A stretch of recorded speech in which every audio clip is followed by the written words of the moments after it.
So I saw in your latest email that you've been going to work this week, huh? Little Buddy. Arch. Yeah, I've been working on Arch. That should be up to actually that should be up later today. Because I wanted to go through and pull some things that he does. But Arch, I like Arch Manning. Like I don't know if he's a Heisman candidate for you guys. Do you have him on your? Is he on your board for Heisman? Well, he's favored, so He's he's a got to be. favorite. He's the favorite. Yeah. Woo! And I look, and I can tell. Like, here's the things that I see when I watch him play because I have to cut this video together a little bit later. But when I look at Arch, hang on, let me look at what I got. He's got some athleticism. I've seen people call him an athletic Eli, which is good. He has the patience that you obviously see from Peyton, but I love the way that he can and to bring it out of his own family. There's a little bit of Patrick Mahomes in him in terms of changing arm slots, punching the ball in, and being able to make throws under pressure and being able to move a little bit. And I mean, if you can, I don't care if it's against UTSA, doesn't matter. Like this guy has a 67-yard rushing touchdown. Like that doesn't happen very often out of that family, obviously. So and then obviously there's the 30, I think it's 31 yards against Mississippi State. That's an SEC team. Like I know they're not great, but still. So there's a lot to like about him. I am excited about him. I want to see what his weapons look like around him. But the other thing with Arch for me is he went to St. Louis. He went to St. Louis for Wingo to show up at the camp, and he got along. Like this is a guy. From everything that I hear, from everything that I'm seeing, he is the antithesis of Aaron Rodgers. And not from a football standpoint, but from a person standpoint. His teammates like him. His teammates want to play for him. And I think that's going to go a long way. So, yeah, if he's the favorite, he's the favorite. Let's rock and roll, baby. How do you view this quarterback class? Like, it sounded like you were a little surprised that Arch was the favorite, but we know a lot of that is people bet on what they want to see happen. And we've been waiting for a long time for Arch to be the man. And now he's going to take over. I'll just give you the top of the board just as far as Heisman goes. Nussmeier, Klubnik, they're pretty close with Arch. Then you get Jeremiah Smith, but I'm seeing a lot of national stories and sellers. Like we've talked about Lagway a bunch. Yes. Going into the season, how are you viewing this QB class? Because last year we know how it was viewed. Like people are like, this is trash. Basically. Yeah. And I think the draft kind of played that out. So love Nussmeier. Again, a guy that's got the pedigree, not as highly touted as the Manning pedigree, but still has that pedigree.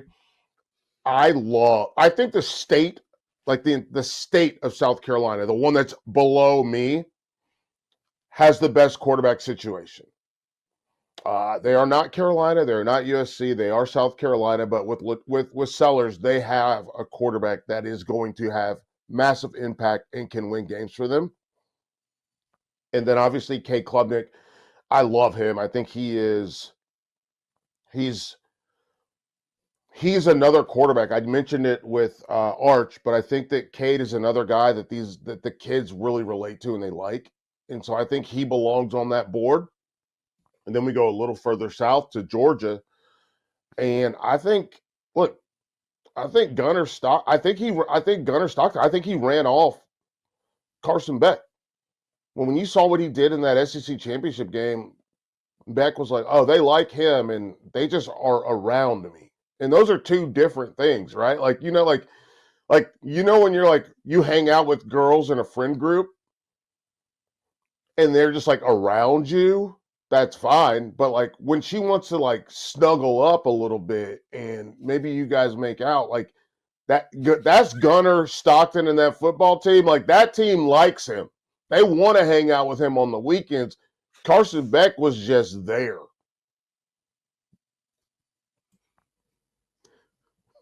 What's this? Sam? Maybe we make out nonsense. What are you talking about? I'm just saying. Like, all I'm saying is like Gunnar Stockton is like, he's a dude that they want to hang out with. And again, to go back to the Aaron Rodgers metaphor, I had a friend that played for the Green Bay Packers.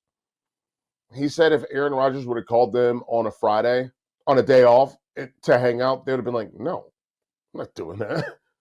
And that feels like, that's how Carson Beck feels. Do you have all the tools? Sure. Do we want to be around you? No. Gunnar Stockton, Stetson Bennett, Jake Fromm. They get down with those dudes. They hang out with those dudes, which goes back to Arch Manning going to St. Louis to hang out and do a camp with his teammates. That's you getting down with your dudes. Because at the end of the day, your hay is made by the guys in the trenches, right? And your wide receivers and your running backs. And if they just are there playing a part, that's very different than a guy who they really do want to work for. And that's the part that I think is interesting. And I think that's where Gunnar Stockton is going to make some hay. I think I like Gunnar Stockton, to me, I think is a better fit. We saw it in the SEC championship game, right? Where this dude he got his helmet knocked off. And in Gunnar Stockton, he didn't look at the refs to ask for help. Gunnar Stockton got up, said, give me my helmet back. I want to run this next play. Let's go. And I think that's something that Georgia whole locker room appreciates way more than any time they've appreciated Carson Beck. So we are not Carson Beck guys. Let me start by saying that. That said, you don't really have to be tough to play quarterback at Miami. I mean, you don't. You're not going to get touched. You got 2 NFL offensive linemen, and that system, I mean, not to compare Cam Ward and Carson Beck, but look at the statistical difference from Cam Ward at Wazoo and Cam Ward at Miami. Right. Let's also remember that Mario's put Justin Herbert and Cam Ward in the top 10 of the draft. So I think there's this faction of people that think, while Carson Beck might not have been the greatest teammate at Georgia, he will reinvent himself as a statistical stat patter and just put up monster numbers at Miami. And I don't want to ignore that possibility. Those are not my words. But what happens if he comes out week 1 against a big opponent and throws for 400 yards, man? Fantastic. Good for him. I'm not rooting against him at all. Like, I want him to be successful for sure.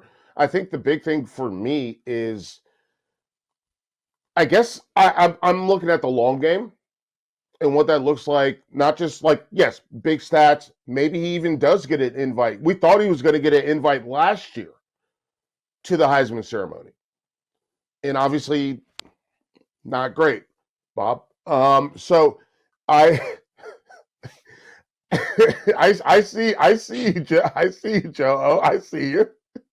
You got it. Yep, I got it. So it just, for me with him, even there's something that's interesting. So I'm gonna go with 3 things. 1, you can't show up at Miami and get your Lamborghini stolen. Like that's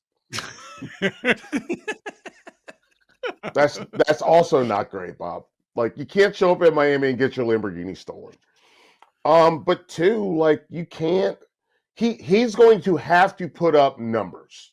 He's going to have to do numbers, and I don't know what that looks like without like Restrepo, right? So we'll see. It's one of the things that I always say is it's hard to have.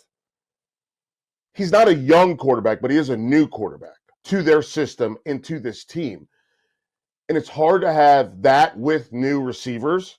You lose your tight end and you lose your best wide receiver. So these guys are new. These wide receivers are new. And it's hard to have new and new. It's one thing to have like a new homeowner in a new house. They don't know what they're doing. They don't know.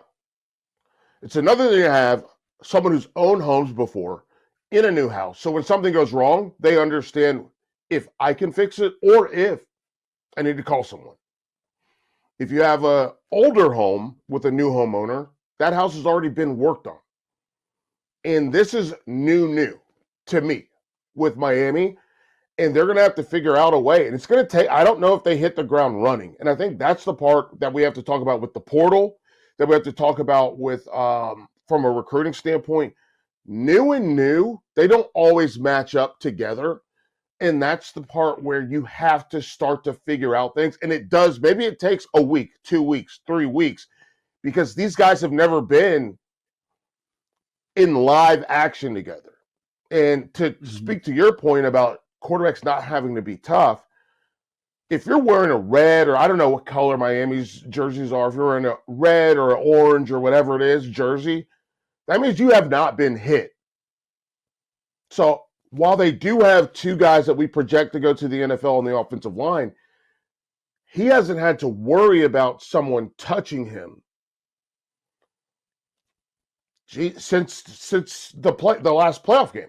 His last playoff game. Like, this is it's a confluence of things that I do think matter, because you have to worry about, will they protect him? Can he get out of the way? And what do the routes look like with these receivers when he's actually under fire?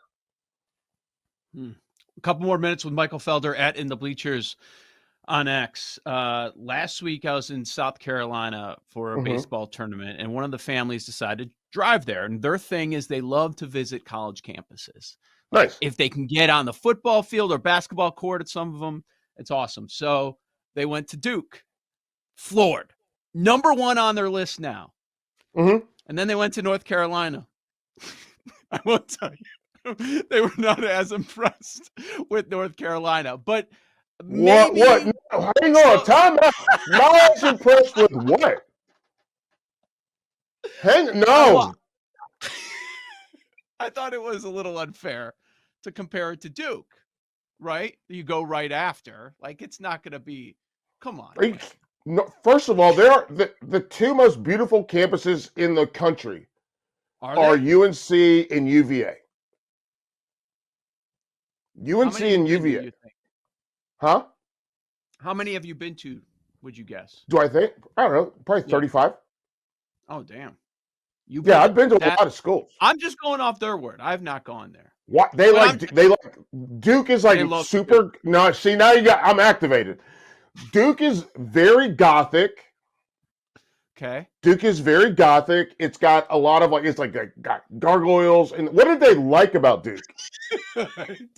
They kept talking about the buildings. Honestly, the buildings, it was they're super campus.